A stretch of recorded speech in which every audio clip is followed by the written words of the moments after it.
नाजरीन, इस्लामाबाद अभी तक लॉक डाउन है। अमेरिका और ईरान के दरमियान नए मुज़ाकरात की तारीख अभी तक तय नहीं हुई। ऐसी सूरत हाल में जब सीज़ फायर पहले एक दफ़ा ख़त्म हुई और उसके बाद फिर उसको एक्सटेंड किया गया, उसकी कोई एक्सटेंशन की कोई डेट लाइन नहीं है। लेकिन क्या अमेरिका दोबारा जंग शुरू कर सकता है? और अगर जंग शुरू करता है तो फिर ईरान के पास क्या ऑप्शन होंगे? इस सूरत हाल पे आज हम बात करेंगे। मेरा नाम अहसन रज़ा है और आप देख रहे हैं programme Minute Mirror news channel. नाजरीन, पहला सवाल, क्या ट्रंप दोबारा जंग चाहते हैं? इसके ऊपर पूरी दुनिया में बहस हो रही है। इस वक्त जो प्रो इज़राइल मीडिया है और जो अरब कैंप है, उनकी ख्वाहिश है कि ट्रंप दोबारा वार शुरू कर दें। लेकिन हकीकत यह है कि सदर ट्रंप बार बार ईरान को धमकियां तो लगा रहे हैं, ईरानी पोर्ट्स की नाकाबंदी कर रहे हैं, ईरानी टैंकर्स को दुनिया के मुख्तलिफ साहिल समंदर के इलाकों से कब्ज़े में लिया जा रहा है। लेकिन ट्रंप ने अभी तक कोई जो असल जंग होती है वो शुरू नहीं की। तो इसका मतलब ये है कि ट्रंप जंग नहीं चाहते। और इसकी बुनियादी एक वजह है कि अगर ट्रंप ने वार शुरू कर दी तो फिर ईरान दोबारा कभी मुज़ाकरात के टेबल पर नहीं आएगा। उसके बाद फिर कभी सीज़ फायर नहीं होगा। इसका मतलब यह है कि फिर एक लंबी जंग चलेगी, बहुत लंबे अरसे तक जंग चलेगी। यूक्रेन और रूस की जंग के फासले से भी ज़्यादा, उसकी मुद्दत से भी ज़्यादा। यही चीज़, यही खौफ ट्रंप को दोबारा जंग करने से रोक रहा है। तो अगर बिलफर्ज जंग होती है तो फिर ये अमेरिका के लिए कितनी ख़तरनाक है? असल सवाल भी यही है, क्योंकि ईरान कहता है कि वो पिछले 20 साल से मुसलसल एक हालत जंग में है। उनके ऊपर सैंक्शंस हैं, उनके ऊपर साइबर अटैक्स हुए, उनके ऊपर इंटरनल अटैक्स हुए, उनके ऊपर एक्सटर्नल अटैक्स हुए, उनके आर्मी कमांडर चीफ को मारा गया, उनके ऊपर लबनान में हमले हुए, सीरिया में हमले हुए। तो ईरान के लिए तो बहुत ज़्यादा नुकसान हुआ है। लेकिन हम आते हैं कि अगर जंग होती है तो फिर अमेरिका के लिए उसमें क्या चीज़ ख़तरनाक है।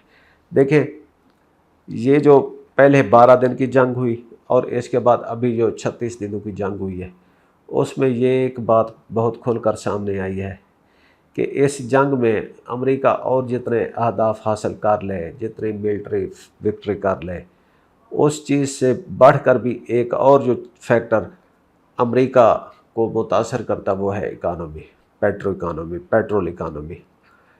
ईरान यूएस इज़राइल जंग की वजह से पेट्रोल की कीमत पूरी दुनिया में बढ़ी है और उस कीमत के बढ़ने से अमेरिका के अवाम भी मुतासर हुए, बल्कि बहुत शदीद मुतासर हुए।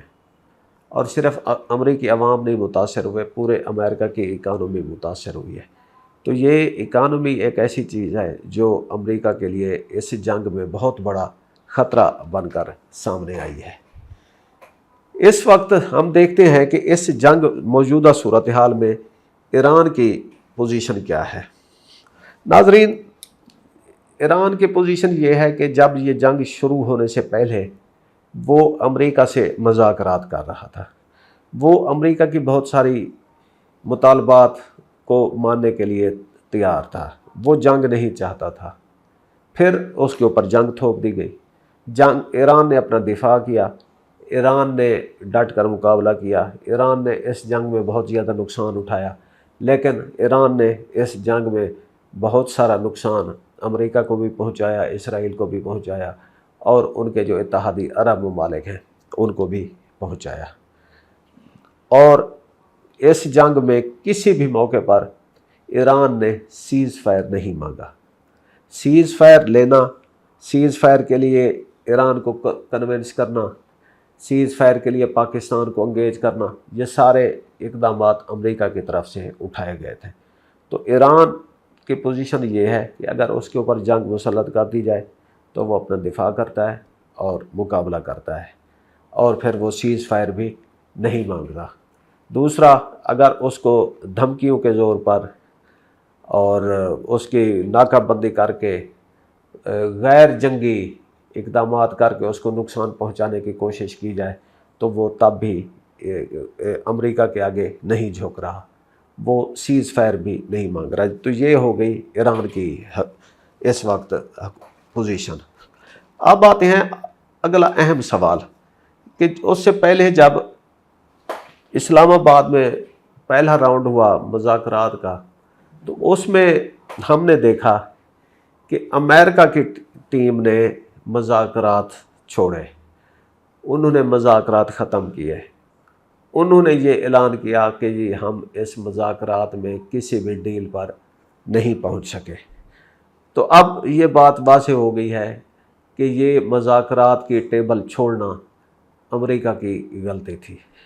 اس وقت اگر جب دونوں ٹیمز بیٹھی تھیں آمنے سامنے، ایران کی ٹیم نے کسی وقت بھی پیچھے ہٹنے کا ارادہ ظاہر نہیں کیا، لیکن امریکہ کی ٹیم نے پچھلے اپنی کئی جگہوں سے وہ ان کے ڈکٹیشن کا ایشو چل رہا تھا، ان کے اپنے اعلیٰ قیادت کے ساتھ رابطے تھے، جبکہ ایران کی ٹیم وہ فلی پریپیئرڈ تھی اور ان کو پورا اختیار تھا کسی بھی ٹرم پہ اوپر ایگری یا ڈس ایگری کرنا، اور وہ اپنے گولز میں اپنے اختیارات میں بالکل واضح تھے۔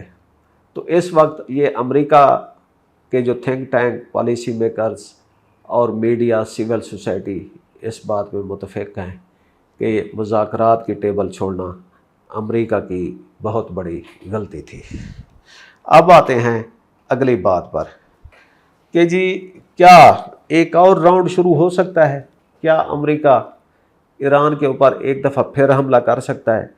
ہم اس سوال کو پہلے بھی ڈسکس کر چکے ہیں، اگرچہ یہاں پہ یہ امکان ظاہر کیا جا رہا ہے کہ امریکہ کو دوبارہ جنگ میں پش کرنے کے لیے اسرائیل اور عرب اتحادی زیادہ پرجوش ہیں، لیکن یہ بات امریکہ کو معلوم ہے کہ یہ اگر جنگ دوبارہ چھڑی تو یہ پھر صرف امریکہ اور ایران کا ٹکراؤ نہیں ہوگا، ایران اور اسرائیل کا ٹکراؤ نہیں ہوگا، بلکہ ایران اب پوری شدت کے ساتھ ان کے جو دوسرے اتحادی ہیں ان کے اوپر چڑھ دوڑے گا۔ تو یہ اس سے ایک بہت زیادہ ریجنل ایسکلیشن کا خطرہ ہے، جس کا ادراک امریکہ کو ہے، جس کا ادراک ایرانی حکومت کو ہے، لیکن ان کے اتحادیوں کو نہیں ہے۔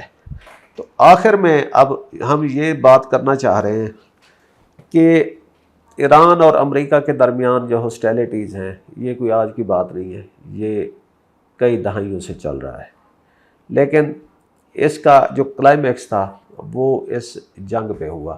تو ناظرین، اب پروگرام کو کنکلوڈ کرنے سے پہلے ہم پھر دوبارہ اسی بات پر آتے ہیں کہ کیا اگر دوبارہ جنگ ہوتی ہے تو اس میں پاکستان کا کتنا نقصان ہوگا۔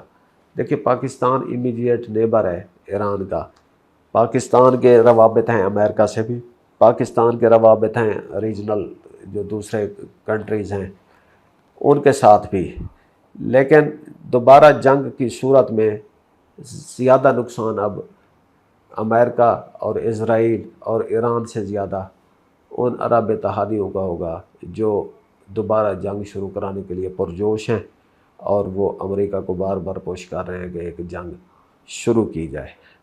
پچھلے دنوں جان کیری کا انٹرویو پبلش ہوا ہے جس میں ان سے پوچھا گیا کہ آپ کی گورنمنٹ نے یہ جنگ کیوں نہیں کی ایران کے خلاف، تو انہوں نے کہا یہ کوئی جنگ بنتی نہیں تھی، ایران کی پوزیشن بہت مضبوط ہے، دوسرا جنگ کی کوئی ضرورت نہیں تھی کیونکہ ایرانی عوام اپنی حکومت کے خلاف نہیں تھے، جبکہ نیتن یاہو ان کو یہ ڈب کرتا تھا کہ اگر ہم نے جنگ شروع کر دی تو پوری عوام امریکہ اور اسرائیل کے ساتھ کھڑی ہوگی۔ ایسا اس وقت بھی نہیں تھا اور ایسا آج بھی نہیں ہوا ہے۔ اس جنگ کی وجہ سے اب سب سے زیادہ جو نقصان ہے وہ امریکہ کا ہوا ہے، اور امریکہ بار بار سیز فائر کے لیے پاکستان کے ذریعے ایران پر دباؤ ڈال رہا ہے۔ اسی بات کے ساتھ ہمیں اجازت دیجیے، خدا حافظ۔